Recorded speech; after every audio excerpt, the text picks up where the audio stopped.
We are live. What's up, Instagram? Welcome back to the morning show. I've got a special guest with me, Carlos, who I met in New York.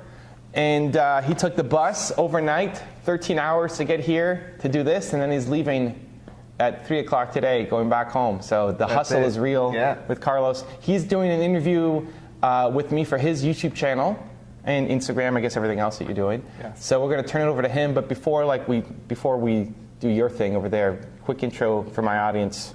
Of course. Hey guys, so my name is Carlos with On the Road to Success. Long story short, I started this journey about a year ago. Just to be honest, I got in some trouble with my wife. Use your imagination, and I was sick and tired of basically being lost and not having a good association around me. So I wanted to find those key people that listen to the intuition and have successful marriages and successful lives. So that's basically where I come from. I'm 27 years old, hungry, excited to be here with Evan. Evan, thank you for your time, man. Cool, man. I was willing to take a bus for 13 hours and learn from you. So I'm here. I'm excited. It's happening. All right. So we'll talk into your camera there. All right, it's okay. Don't worry about it. Okay. Here, there, it's all good. Okay. Well, then start your show. However you go. Let's do it. All right, guys. So just for my crowd, if you don't know who Evan Carmichael is, all right, he is someone that I used to watch on YouTube. Used to watch. Come on, man. I stopped watching him. He's killing me. He's killing me. He is someone that I used to watch and thought I would never meet. Does that work better? Okay.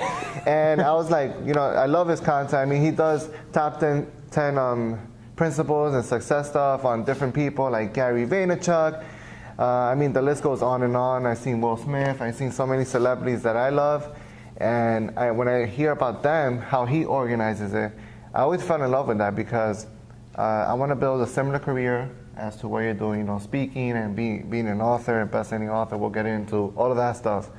But I'm excited to have you. Thanks, man. Appreciate it, dude. Let's get into it. Yeah, let's go. Your one word is believe. Yeah. How did that one word come about? So that came from my parents. They always taught me that I was Evan Carmichael. I could believe in whatever I did. I could do it if I just believed in myself. I didn't discover that I had one word, the one word concept. I guess quick stories. I think everybody has one most important core value. I call it your one word. When you figure out what that is, it allows you to live life with a purpose. It's who you've always been and who you always will be. And instead of kind of bouncing around and listening to other people's opinions, when you figure out what your one word is, it makes your past make more sense and allows you to plan for a better future. So I figured out that my one word is believe through just asking introspective questions, thinking about, what's my favorite movie and why, and who's my favorite teacher and what I learned from them, and what are my favorite songs. And there's a theme that fits through everything. And for me, it was believe, and then I started applying that to my business in little micro doses, and everything that I touched around believe just took off and did a lot better. So I went all in on it. Yeah. I'm curious, how many people have you maybe probably received a DM or email or something telling you, oh, I have this one word now, or I have this one thing? Have you gotten that since you came out with this? Oh yeah, lots. I mean, it started with the YouTube comments, and then now I'm picking up my Instagram game, so I'm getting a lot of DMs. I just got a great tweet from a school, I forget where, in the U.S., where they're grade 6 as their assignment. They're all reading the book, and it's like a picture, and they tweeted me with the kids, And so I made a video message back for them. It's awesome, I think as I figured out my one word in the process, I thought, am I the only crazy person to try to do something around one word? Like, has anybody else built a business around it? And then I found a bunch of different businesses where people had done it, from a $50,000 business up to hundreds of millions in revenue. And I went to go interview them, and they all just kind of figured it out themselves. There was no blueprint or guide or map. And so I said, it's the right one. Right. So then the process that we all had to go through, which was really slow and figuring it out, could be shortcut by just following the blueprint. Right. No, and I think having a one word or a theme, at least a theme, is very important, because I remember probably 3 or 4 or 5 months into my journey with On the Road to Success and interviewing people, it was very general. It was like, how do you become successful? And next question, how do you do this? But it was no theme, no why I was really doing it. It was just kind of just going through the motion. Yeah. And I met this author, best-selling author. He's a speaker. His name is Greg S. Reed. You can check him out on Instagram, everywhere. And he kind of like, we had a mentor session, and he told me, you have to have a theme. You have to have a word. Like, what are you doing? Why do people want to watch you? Yeah. And I told him the story of me and my wife and what was happening. And he said, and I told him it was my intuition. I ignored my intuition. And that's how, from there on, I just got on fire and started meeting these different people and surrounding every interview with intuition. So let's talk about the hustle in the beginning days with YouTube. Okay. You didn't have 1 million subscribers in 2 days. Yep. Right? So Correct. I know a lot of people, they're like, I want to grow. Why am I not growing? What's going on? I used to ask myself that question, but now I really just do the work and let it happen. How were those early days for you in YouTube? So when I first got started on YouTube, I didn't try to be YouTube famous. I didn't know YouTube famous was a thing. Right. I think one of the things that I am really great at is just starting stuff with not having expectations on it. So many people, you build up this big plan in your head of this new business you're going to start and becomes this giant thing, and then when you do your first thing and it doesn't take off, you get disappointed. Like, all these people are growing and here I am and I suck, and I made my first video and there's no comments. Right. I started it for 2 reasons. One, I had sold my business and I was getting asked a lot of questions, which was flattering. And so instead of typing out a 30-minute response, I'd rather make a video. And I figured, you know what, it'll help that person, and maybe it'll help some other people too. Not millions of people, but maybe hundreds. So I would make the video and send it to them as in an email, say, hey, here's my response, and then some other people would watch it.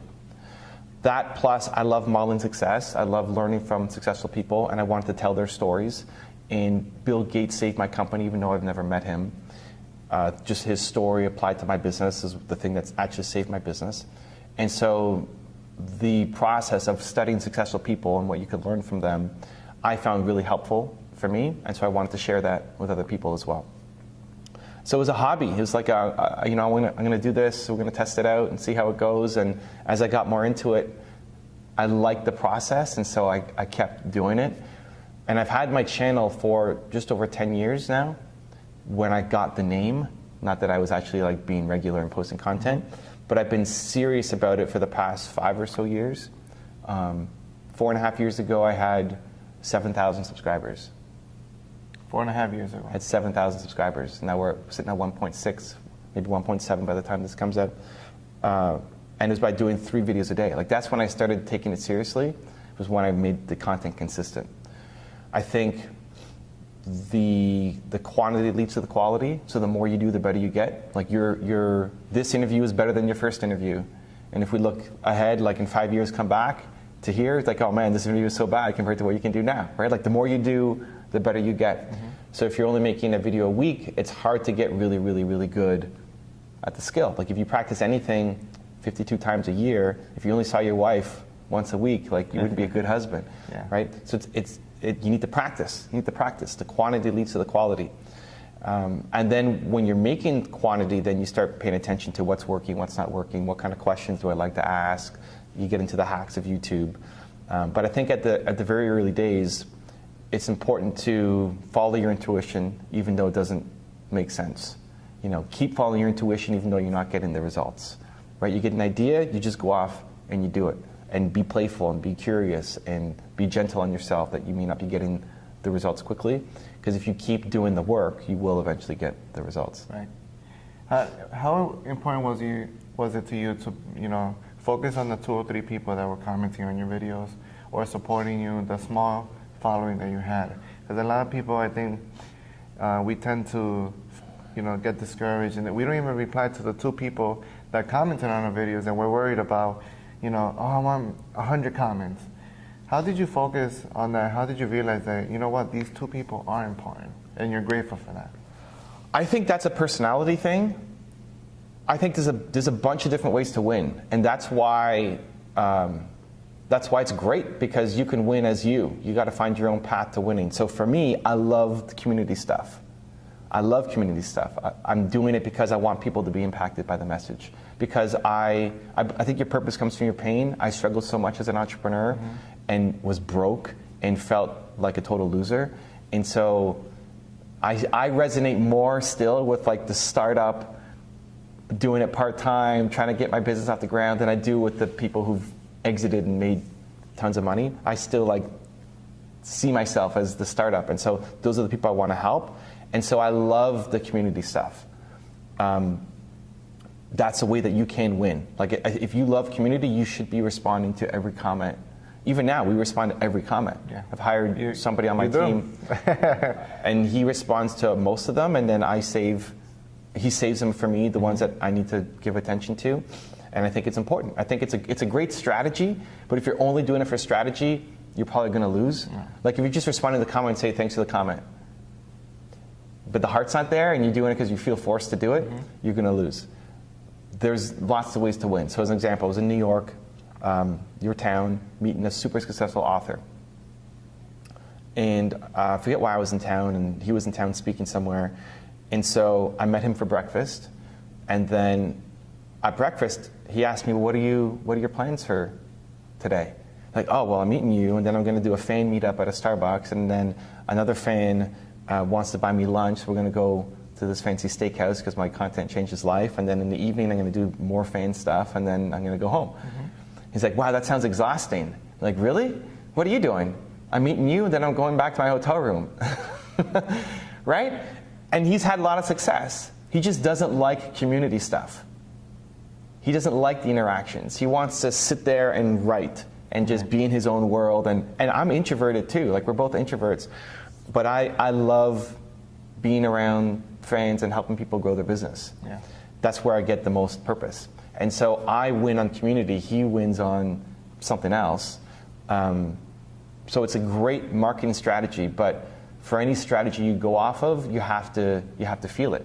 And it comes still back to intuition. Like, if it feels right answering the comments, then answer every comment and make that, like, that could be how you ultimately win. Right. If you feel like it's a chore and you'd rather spend your time going out and doing more interviews or something else, then go off and do that, and you can win. But you have to go hardcore on the thing that you have the intuition on, and not just like little bits of pieces everywhere. Yeah, I mean, I have fun with my small community. I answer everybody's comment. I'm very grateful for it, and the reason why is because since day one, my mom who would share my video on Facebook, or my dad or something, I could be like, oh, my mom did it because she loves me, but it's a start, and I'm grateful for that. And then her two friends will see it, and then other people will see it. I'm just grateful. I think gratitude changes everything. Yeah. And I think that's why when I had that hiccup with my wife, instead of complaining about it for a whole year, like I did, and like regretting it, I was like, you know what can I learn from this? How can I be more self-aware about this? And that led me to everything else. Now, if that didn't happen, I don't know if I would be here with you. Yeah. I would probably still be living the same life. But I'm so grateful that I have this opportunity with you now, learning here in your salsa dance studio. Yeah. In Toronto. Very grateful for that. But let's talk about growing and expanding now. So you have your brand, Never Carmichael. You have your YouTube channel. Now you became an author. Now you became a speaker. Yeah. How did that come about? So, similar path where I think that you should have a mission and then what you're working on right now. I think if you have 5-year goals for yourself, you're thinking small. So I don't have 5-year goals for myself. I think to know what you're capable of in 5 years is ridiculous. Like, even just look at you 2 years ago, you're a different person. Yeah. Your goals 5 years ago are totally different than where you're at now. And so you can set a 5-year goal and hit it, but I just think you'd end up hitting small. Like, you could have been doing way more if you listened to your intuition more and had more flexibility. So I think you have a purpose, you have a mission that is never ending. Like, believe for me, I'm only going to believe in people more, believe in entrepreneurs more. And I'm trying to solve the world's biggest problem, untapped potential. Like, that's forever. How I do it will change a lot from now until I die. So I never thought I would be an author because I thought, who needs a book? Like, you don't need a book to open doors anymore. Right? It used to be that was the only way to get in, is the only way to be seen as an expert is to have a book. You don't need a book anymore. I never thought I'd be a speaker because entrepreneurs don't have money, so they're not going to hire me to speak. Right. And so corporations have money, but I'm going to go to a corporation, tell their team, go be entrepreneurs. Like it doesn't, I'm never going to get hired to be a speaker. So all the stuff that I'm making money off doing, I never thought was going to happen. I just kept going. And here's the start of my speaking, was even before my YouTube channel. I had sold my business. I got invited to speak at a whole bunch of different international events. I was 22, so young, success story kind of thing. So speaking about a bunch of young youth conferences. And then I thought, why don't I do something in Toronto, like my hometown? Why do I have to go to Mexico and Brunei and all these places? So I set up an event with the YMCA, my local Y, and spent a couple weeks promoting it, and they were promoting it. It was a free thing, just to give back, just to have a local footprint. And 3 people showed up, and my heart like stopped. Like, oh, man, you know, like I did all this work promoting, and they were promoting, and we had this big room, and only 3 people showed up. I'm never gonna, like, how am I ever gonna turn this into a business? If you can only get 3 people with all this promotion and a partner for a free event, how do you ever turn this into a business?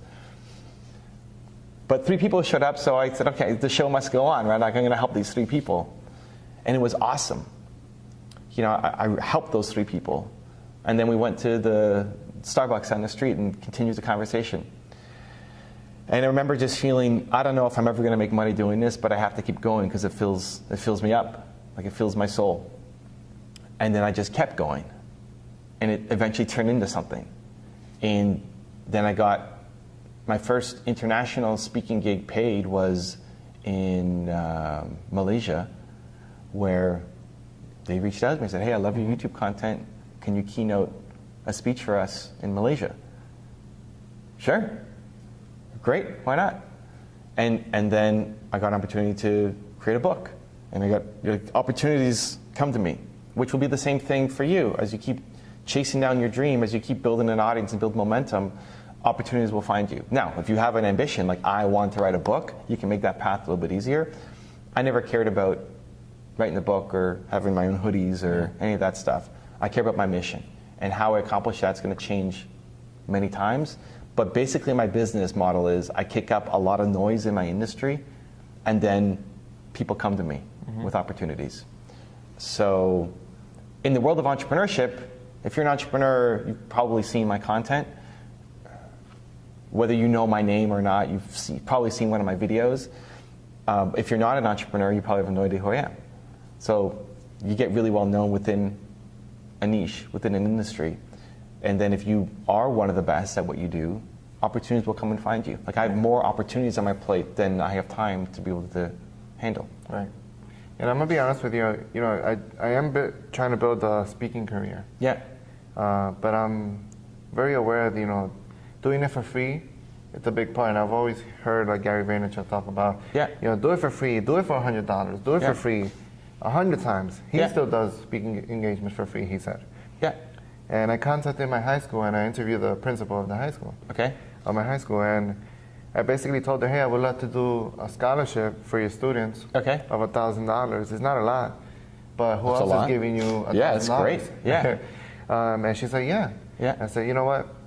She told me, you know, you set up your standards, set up what you want to do. I said, I would love to speak to your students. Yeah. Your top students for like 30 minutes, 20 minutes. Okay. And then from there, probably have them on, like, write an essay of, like, where are their goals. Not necessarily, like, because they have good grades. And what'd you say? And she said, yeah. Okay, and you did it. And I did it. Now I want to go to my middle school. Yeah. And get that on camera, both on camera. And, Yeah. And but also doesn't be that right? fancy. Okay, Yeah. but look here. How often are you making videos for your channel? Right now, probably once a week. Okay, and it's like an interview or my journey or something like that. So, and interviews are tough to line up, and Yeah. you know, you got other stuff going on, and so you have an interview, what, once a month? How often do you do? Probably right now, the last couple months, Yeah. it's been like 2 or 3 times a month. Okay. Yeah. And then what are the other videos? Like, what do you talk about on your journey? So my journey episode is basically, hey guys, I'm going to the gym today. So it's a vlog. It's a vlog. Okay. It's a vlog. So it's my journey, it's our vlog, or my, Yeah. hey guys, I'm going to Toronto today to interview Evan Carmichael. Yeah. And then the interview is a whole separate thing. It's And those are road the to success. 2 series? Those are the 2 things, yeah. And then I'll do like this, from an interview, for example, I'll Clips and stuff. That's it. you need to have a new series of you speaking. You need to have a new series of you, not just speaking at schools that happen like once a year or something, but a weekly series of you sharing your thoughts on something. That's how you get hired to speak. Yeah. And it also builds your skill of being a better speaker, the more you practice it. So it's you, just like this, sitting, talking to the camera, talking about whatever you want to talk about, whatever you would speak. Not in front of people per se, Just to the camera. just in the camera. And then people will find those videos, and then they'll say, hey, can you come speak at our event? And they may have budget, they may have not budget, or they may have a small budget, and maybe at the beginning you just say yes to everything and you just go for the opportunity. Right. But you need to have a series. Like, people hired me to speak because they saw me speaking on YouTube, where they're not going to hire you to be a speaker if all you're doing is interviews or vlogs, unless you're talking about vlogging. But you need to have a weekly series talking about your point of view on whatever. Right. It may be awkward at the beginning. You're sitting there, looking at the camera. So remember, right? But that's, you at least have some comfort in front of the camera from doing interviews and from doing the vlog series. But it's a different beast now where you're making a short video, you sharing your thoughts on something. It's like, what's a theme that you talk about? Intuition. Great. So help me with my intuition. Right. Like, help me develop my intuition. Tell me a story that happened to you recently, like maybe coming here. And instead of, like, the vlog would be the first person, like, guys, I'm going, and maybe there's messages already in there, right? Like, I'm going to go see Sometimes, Evan, like, I'll do a I'm sitting little- here on the bus, but I did this because I'm following my intuition. It's a little short lesson. But that's entertaining, more like following you around, seeing what you're doing, as opposed to I'm here to learn something. I'm here to get inspired, right? So give me 4 ways that I can improve my intuition, right? And then you make a video talking about those 4 ways, right? Okay. So I like that.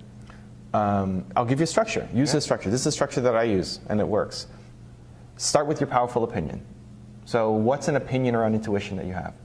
Well, who cares? Why do I care about intuition? Why? Why does it matter? Because Who what you cares? feel. Isn't that, then you're going to live off of what other people are telling you. Okay. Okay? So you need to listen to your intuition. Your heart already knows what's right, and if you're not listening to it, you're going to live the rest of your life based off somebody else's opinion. Okay? So you start with an opinion, then you add more context so that it makes sense. So, like, your opinion could be, your intuition already knows exactly what's right for you, as an opinion. And then you make it as an extra sentence with more context. If you don't listen to your intuition, you're going to live your life based off of other people's opinions on you instead of what's actually the best thing for you.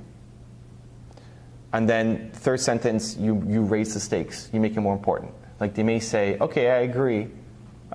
Yeah, that's a good point, Carlos, but they're not going to move to action because it's not painful enough, right? So the third sentence could be something like, if you don't start listening to your intuition, you will never go off and accomplish your goals because you're living somebody else's life.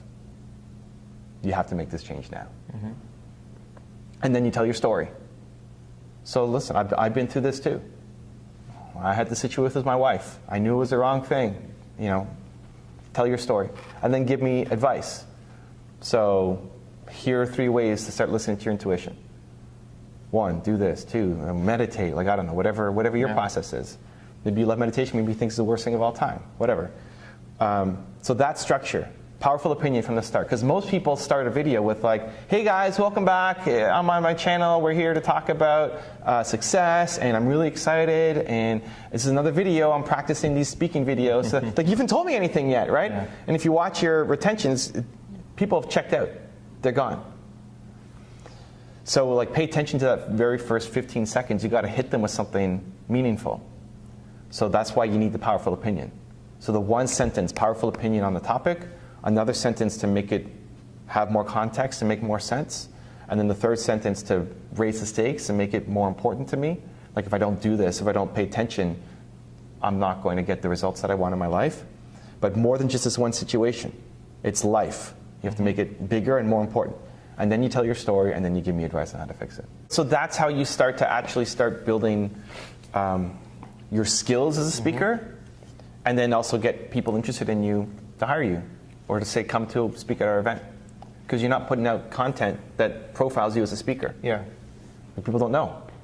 Should I still? Will you recommend me still trying to like go out there, go into schools, and Yeah, of course. try to make that happen? Yeah, well, sure. The more you can practice in front of an audience, the better as well. Yeah, I love that. I love speaking in front of an audience. Great. I mean, ideally, you're setting up one a week and you're off doing it. And you could do that. You could line up one. You're in New York, man. Like, you could line up one a week if you really, really wanted to. It'd be a lot of hustle to make that happen. Or you hire a personal assistant for $6 an hour in the Philippines to book these things for you. You give them a press kit, give you your topic list, and that's what they do for 5 hours a day. For something like that, it just makes sense, right? So if they're spending 5 hours a day reaching out, that's going to cost you $30 a day. You know, it's not nothing, but it's not a ton. Right. And they could be lining up interviews and speaking gigs for you every week. Right.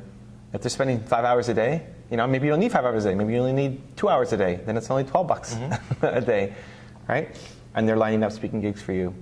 But you could be doing it every week if you wanted to, and it doesn't have to cost you $1,000 to do a scholarship. Yeah. Right? Like maybe that makes you feel good, an awesome charity donation, give back, but they would likely have you come just to come, without having to spend money doing it. You can speak at every school in the state.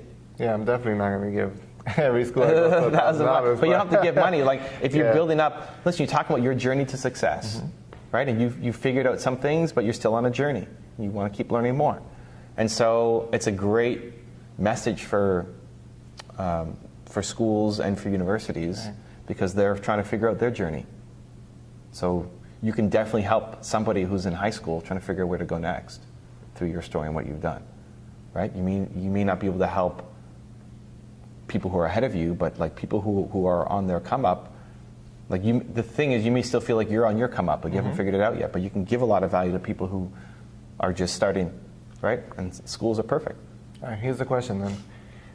You know how, for example, you can say, hey, this is how you build self-awareness. This is how you blah, blah, blah. Yeah. In my opinion, I think it's a little bit of a turn-off if I start doing that, especially in the beginning. Okay. Especially that I haven't built any success or anything. So how would I handle that? Because what I thought was like, the best thing that I can do is, hey, I'm on this road of success. I'm going to learn from this CEO. I'm asking him this question, and this is what he said. Yeah. And then I'll share it. So how can I handle that? Because I do feel like sometimes, you know what, I do have the right to say this. Yeah. I can talk about, hey, this is how I've been getting interviews because that's something I've been doing. Yeah. Yeah. So listen, this is one of the hardest things for me when I was starting. I always hid behind the messages of the famous people that I had on my website before even going to the YouTube channel. And my website was off my name, Evan Carmichael. And I would profile Bill Gates and Oprah Winfrey and Steve Jobs and these people. And people kept asking, what about your story? I'm like, why do you want to learn from me? You know, like, I mean, I've sold my business and had some success, but I'm nothing compared to what Oprah's done. And even now on my channel, I'm the most requested top 10 on my channel. And just now I'm starting to put out my own top 10. There's like so much community say, well, Evan, what are your top 10 rules? We're starting the Evan top 10 rules. And so that is that's poison. You know, like that's cancer. Like you have the ability to help people. There's different ways you can do it. So you can start with, here are the lessons that I learned from the people that I've talked to. Because I want to do stuff like that too. You could do that. I can do, hey, this is what I learned, top 5 things from... Yeah. Yeah. You could do that. You could definitely do that. I met Evan and I learned this. Or I met Evan who's a total idiot, you know. And I met like whoever you've met and you've learned the most from. You like some you'll learn more from than others. Awesome. And as you keep interviewing people, you can keep adding to your list of ideas, or you take your top 5 and you swap them in based off of who you're going to be connecting with.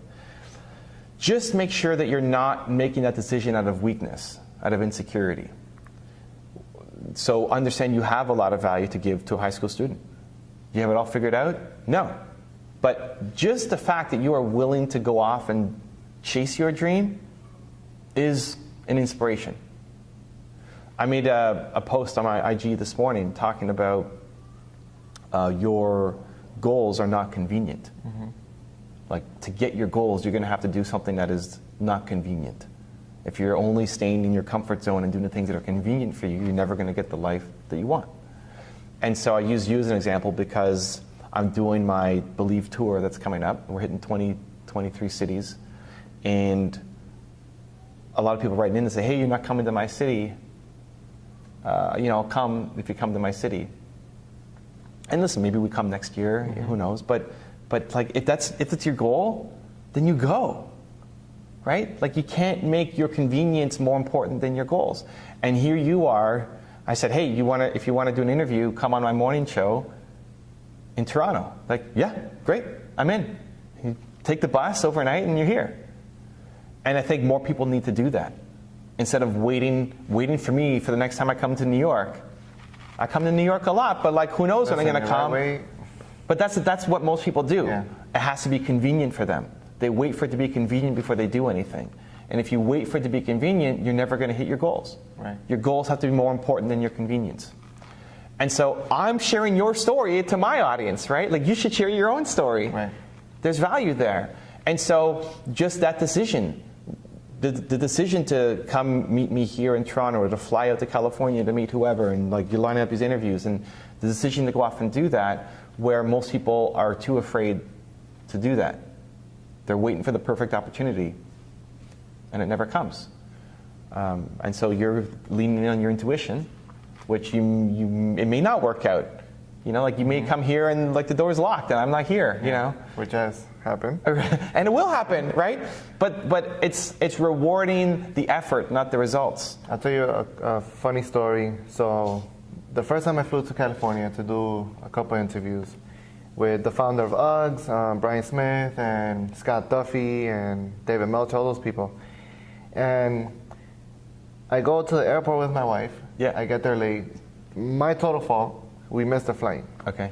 I call my mentor. I effed up. I messed up. I'm an idiot. I suck. I'm so stupid. All this stuff. And he said, I feel bad for you.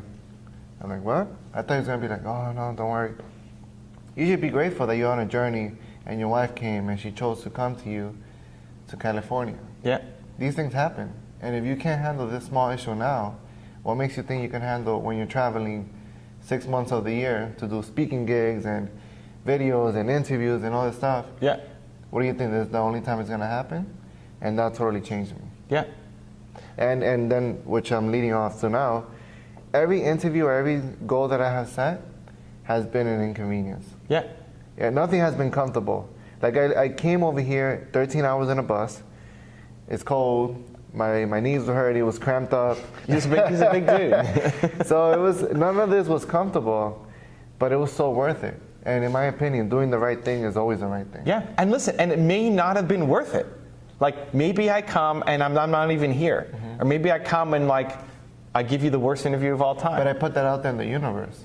Yeah, that's the thing. It's like I pat myself on the back for the effort. Like I tried. And if you keep trying, you will win. You may not win every single time. You may not get the interview. It may not be great. Maybe your maybe your SD card's been full this whole time and you got nothing.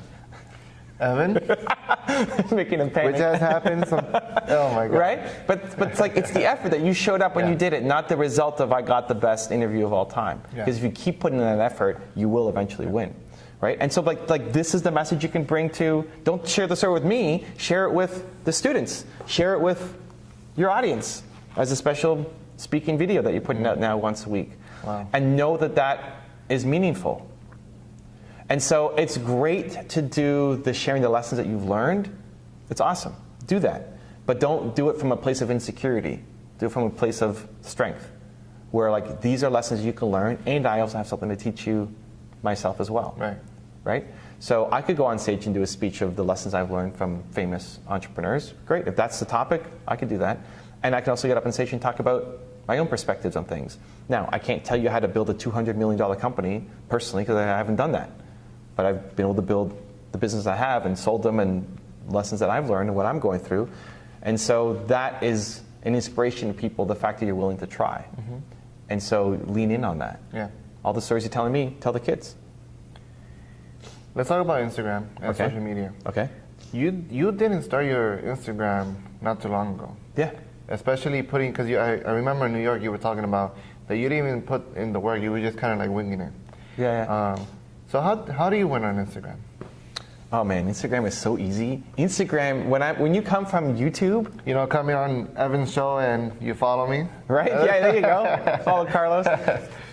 When you're doing 3 full-length videos a day on YouTube, to go to Instagram and do pictures, and like little tiny micro videos is so easy. So it starts with understanding the platform that you're on. Like I've been on Instagram for 6 or 7 years, and it took that long to get to 6,000 followers. At the beginning of the year, I had 6,000 followers. We're sitting now at like 70 something. By the time this video goes live, I don't know. We're going to get a lot more. We had like 20,000 just last month growth. It starts with, it's the same, the core concepts are going to be the same wherever you go. Winning on YouTube or Instagram or wherever. It's still going to be about making consistent, regular, amazing content. And then understanding the little nuances of each platform, right? And so people freak out about, well, what if I put all this work in Instagram and then Instagram goes away? Well, it will go away. Instagram won't be the same thing in 5 years or 10 years. It's going to go away. It's going to be something else. But your ability to be able to create a message that touches people will serve you for life. You just now have to understand the little nuances of each one. So Instagram is a lot more about the aesthetics. Like you have to have a beautiful looking piece of content. You have to hit people right away. If you're making video, like the first 2 seconds, 3 seconds, 5 seconds has to be amazing. It's like, hey guys, welcome, gone. They're swiping, right? You get 2 seconds. It has to hit them immediately. Most people aren't posting consistently enough at all. Like we do 6 times a day.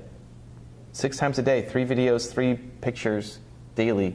I do Instagram Live 5+ times a week. I do stories 3 to 8 times a day, every day. And at the start, it was all me. Even now, it's me and one person helping. But at the start, it was still all me, all me. I've built my YouTube channel. I've got 24 people on my team. It was all me when I was figuring out, because I want to taste it. I want to figure out how it works. If you looked at my account, I've changed my strategy, my structure 3 or 4 times already this year. I love it. I love the grind. I sometimes secretly hope my YouTube channel goes to 0 just so I can build it up again. I love the building up again. I love it so much. I love it so much where now people look at my account, and even now people say, oh, you're so small. Like you've got 1.6 on YouTube. How come you only have 60,000 on Instagram or 70,000? But it was even worse at the start of the year because I wasn't verified. I had 6,000 followers, right? It's like, it's so good. I love it. I love building so much. I love those early days so much because it's easy now for video. I put up a video on YouTube and we expected to do a certain number and it opens doors and all that kind of stuff. But the Instagram being underestimated, I love it. But most people aren't posting enough. How often you post on Instagram? 3 times a day. 3 times a day? That's great. 3 times a day. So then if you're posting the quantity, now you start looking at the series and the quality. So like what series is doing well? So your interviews, are they doing well? Great, keep doing them. Yeah, they do well. Your pictures. I noticed a lot of people save them. And even in the promotions, I'm doing ads. Yeah. And my last promotion got 24 saves. Okay. For like $40. I do 0 ads. Yeah. It's all organic. I love the organic game. Like the ads can work, especially if you're trying to promote something specific, but I love winning. I love winning organic, and you can. So now you start paying attention to what series is doing well. So now you launch a new series of Carlos Talks, or Carlos, what's the C? Carlos something, and then you see how that one does, and is it getting results? Pay attention to the captions. Like you have to write fire text. Most people ignore the captions and they just post the content. Captions have to be fire, and then start responding to everybody you respond. Get in the comments, respond to everybody who's doing it, and then you can get into hashtags and that kind of stuff. But the 80% that's most important is daily, consistent content. That's great. Most people focus on the wrong thing. Most people focus on what hashtags you should be using or like what camera they need to buy. Like you're focused on the wrong stuff. The problem is your content sucks. Fix the content. And then everything else takes care of itself. It's 80-20. Hashtags are the final 20. The camera you use, unless you're a photographer, the camera you use is the final 20. If you're a thought leader, like you're a thought leader. right? You are a thought leader and you're bringing on thought leaders to highlight on your channel. What I need you to do is teach me to think like you think. That's what I need to do. I need to come away from every piece of content from your channel thinking something. Did you make me think? If you didn't, you lose. Because I'm not coming to you for your underwear shots, right? I'm coming to learn. And they're not coming to me for my underwear shots either, right? I have to think like you think. So teach me. And so that level of emotional commitment, like am I moved when I look at your content? And it won't be 100%. And don't expect people to watch every piece of content. People get too hung up on how many views they got on each individual piece. I don't expect people to watch. If you post 3 times a day versus once a day, your views and your comments per post will drop. But net, it goes up. And so this is one of the things for YouTube as well. I post 3 times a day on YouTube. My views per video drop compared to if I was just doing 1 video a day. But net, it's going way up. And so you need to think of yourself as a channel, not a show. I have a YouTube channel. I wish I could go 8 times a day. I haven't figured out how to go beyond 3 yet, but I'm working on it and I want to, and I will. Fox doesn't care if you watch every episode on Fox, but you're a channel. So same thing with Instagram. People don't have to see every single post that you're putting up. So the way to get into any new platform is you need to think about what is insanely high quality content that I can put out every day at least, and then you start paying attention to the nuances of that platform, and you start paying attention to what's actually working. Right. So the videos are working, great. Post the videos again. People don't post enough of their old stuff. If you posted a fire interview with Dave Meltzer from 2 months ago, and it performed really well, post it again. Who's going to remember that they saw that clip? Right. So it's what we do every weekend. So I have 6 different series on the channel, and let's take the Espresso series as an example. So we have a daily Espresso post during the week, 5 days a week. On the weekend, what I'll do is, because I don't have Espresso content coming from my YouTube channel, we'll take the best Espresso post that's at least 2 weeks old and post it on the weekend.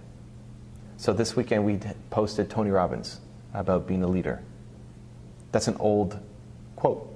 We posted that like 3 weeks ago, but it did really well 3 weeks ago, and so we posted again. Now, not everything should be a rehash, but your best stuff, because it's Instagram, you can't do this on YouTube, because your old content still lives on YouTube, and you can't post duplicate content. But on Instagram, Twitter, Facebook, people don't remember what you posted yesterday, let alone like 4 months ago. So for us, any popular post, as long as it is 2 weeks old, we'll take the best ones and post them again. Those are some of the nuances that you need to understand for each platform, and you get it. I get it by living in it. I'm on my Instagram, I don't know, probably 40 times a day. I'm on my Instagram. I get, when I'm in on something, I obsess over it. So just like YouTube, I'm on my YouTube a lot, just looking at my comments. Looking at my comments, seeing what people are saying, looking at how my new videos are doing. I just changed up my Instagram hashtag strategy. It's killer. We could talk about that. But, that's the final 20%. Don't worry about that stuff. Post better content. But I made my first post on Saturday, and Saturday is usually my day with my wife, and so I had to explain to her like why I'm checking my Instagram so much, because I'm just obsessed about it. Like I need to see, is it working? Is it working? Is it working? Is it working? And the first one actually failed hard, but then the next one like blew up, and the next one blew up. Like, yes, this is amazing. And so when I'm launching a YouTube series, it's the same thing, like obsession, like watching it, paying attention to it. So you get it's the intuition, like because you get the early sense of, is this thing working or not? Do I want to keep doing this thing or not? And so you have to, I think people, one, mail it in, and it just copy from somewhere else, which is what I did for the first 6 years on Instagram. I took my Twitter post and put it to Instagram. Now I flip it. Now I go Instagram, and whatever I post there, we post to Twitter. Right. I'm not in on Twitter as much. And as a result, my Twitter is not blowing up as much. As if I wanted to focus on Twitter, I could blow it up if I wanted to. And there'll be some nuances to how to win on Twitter, but it'll still be, am I posting fire content every single day, making people feel? If I did that, that's the foundation point for success on any of the platforms. Can I share something with you, Evan, what I'm doing with Instagram? Yeah. So I'll do an interview, 30 minutes, 40 minutes, whatever, an hour. And what I'll do is I'll re-listen to the interview because I don't have a team. I don't have somebody helping me. And I can't wait to get to that level. Yeah. So what I do, I listen to it again. And I take a journal. I have a journal. I wish I had over here. It's in my bag over there, literally. I take a journal and I put, okay, at 0:49, I ask this question. Yeah. Or at 1:51, Evan said this. Yeah. And it'll literally be, from the macro to the micro. Yeah. It'll be like 20 to 30 posts. Okay. That I can use on Instagram.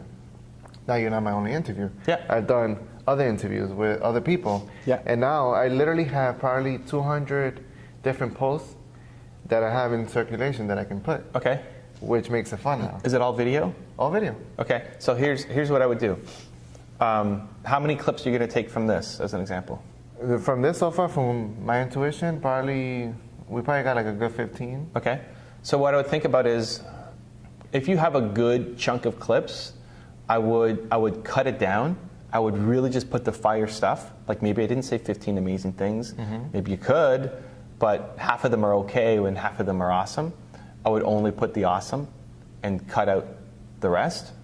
I would then take whatever, so if you posted a video today, I would take the best quote from that, whether it's a one-liner or like 2 sentences, but something that I can quickly read, and turn it into a picture for next week. So if you post it today on, what day is today? Monday.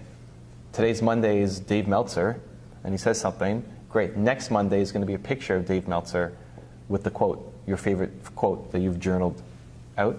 Pictures actually perform better than video for engagement, for attention, for traction. So you would take a photo of David Meltzer, like find one online or something, or what? Yeah, take a picture, Dave. Okay. And put the text on the thing and put your branding on there so people start to recognize the Carlos brand or your company name, whatever. And I would really compare, like we do half video, we do 3 videos, and we do 3 posts. And I wanted to get into pictures, but I just didn't know how. I didn't know if it was like me doing a selfie or me like I don't have somebody recording in the background with a camera taking pictures out, so I was a little confused as to how to do the pictures. Yeah. But, okay. But if it's, I would mix in your own stuff too. So half of the stuff on my channel is me, on Instagram, is my thoughts, and half of them are the people that I profiled on the channel. So I'm a weird mix, and maybe it's something that you want to model, but I'm a weird mix in that I'm not only a DJ, so I'll DJ the content and try to pull the best from these people so you don't have to sit through a 5-hour speech. Here's the best 20 minutes of it. But then I'm not only a DJ, I'll also come up with my own music, right? So I'm a DJ and artist at the same time. So half of the content, same thing on YouTube, half the content is me and half the content is the people that I'm profiling. So if you match that to your Instagram, when you're showing a Dave Meltzer picture, then you go find the Dave Meltzer picture, right? Or you just ask them, do you have a picture? But most of them have pictures online somewhere, stuff, right? And you take a picture and you add some quotes to it and put a caption. And the caption can also be then what you learn from it, right? That's actually more important because you're teaching them to think like you think. So Dave said this, awesome, here's my take from it, and here's what you should do. You build it out more. You teach them to think like you think. So you wrote it down in your journal for a reason. Somebody else might have listened to your interview and not write that down. Like they may have just skipped over that part, but I want to know why you wrote that down. And then I read it, it's like, oh, okay, that's the connection that Carlos is making that I didn't see. Yeah. That's what you're teaching me. That should be in your captions. And then your own stuff. So now your own videos. And better than even worrying about like putting the words underneath and all that stuff, it's great. But if I'm you for your videos, I wouldn't even worry about the text underneath. I'd just worry about learning to make a great video, learning to not have to edit you. Right? If you're going to make a 1-minute video for Instagram of you talking about intuition, how long would it take you to record that video? It was not already recorded? Yeah, like you're going to sit down, you're going to have a new series of Carlos the speaker.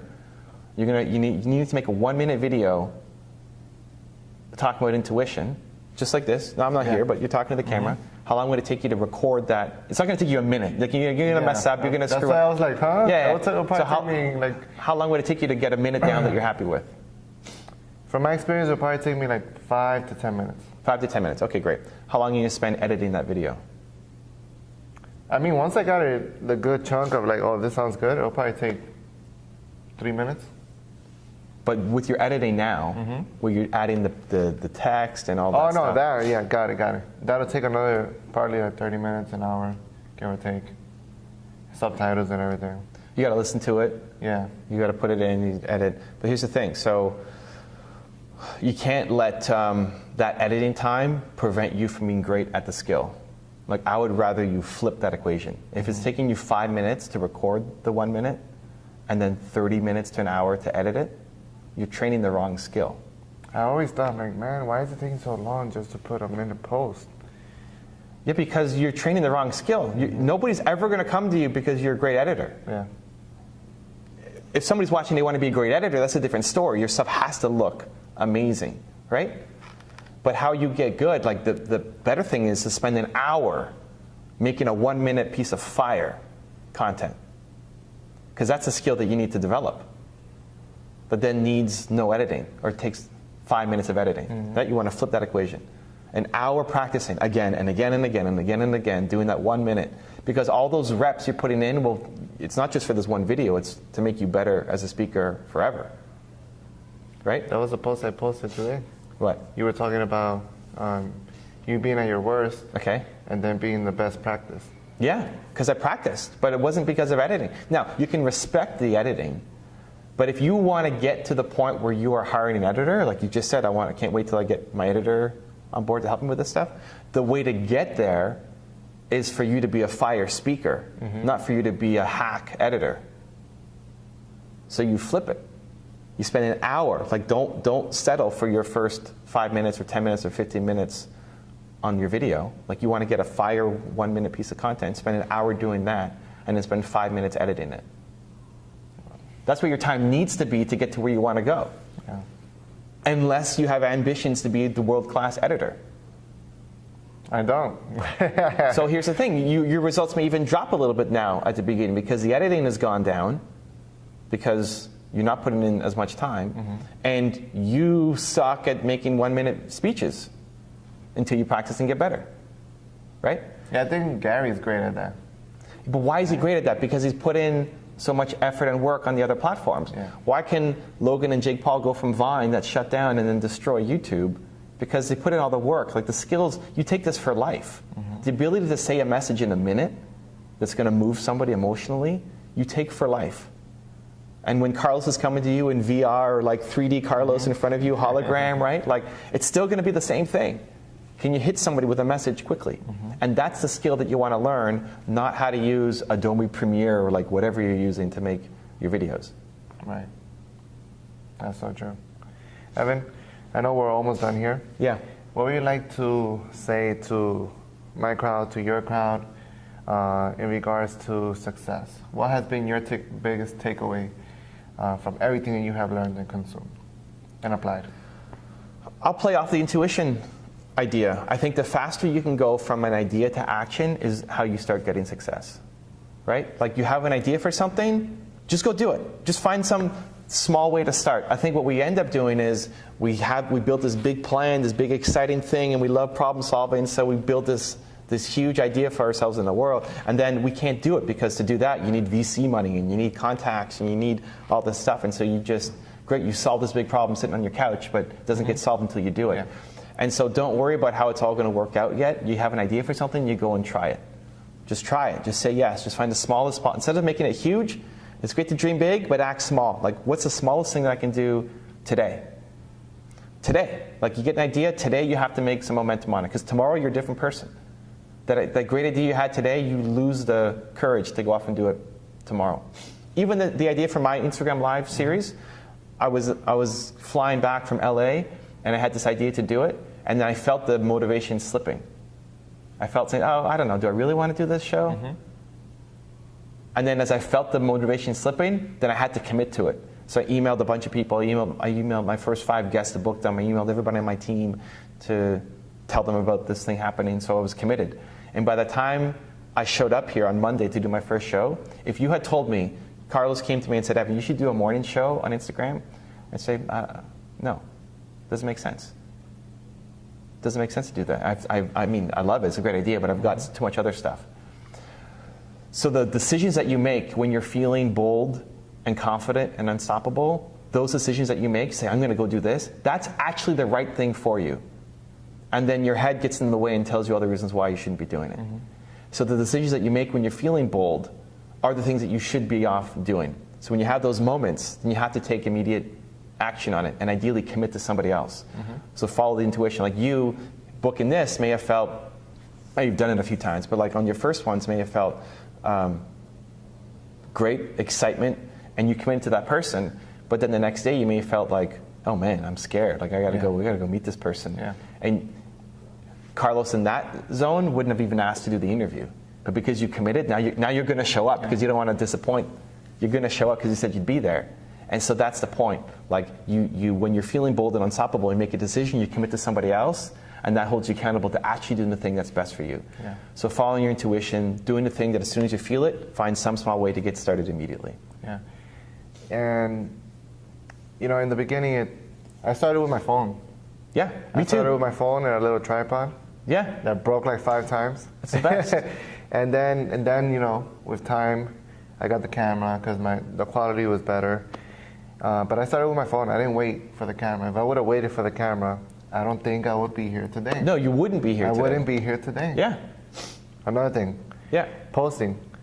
I mean, it's dirty work, man. Like I literally go to the bathroom. We were talking about this earlier. I go to the bathroom at work. Bathroom posting. Quick 10 minutes. Yeah. I'm done.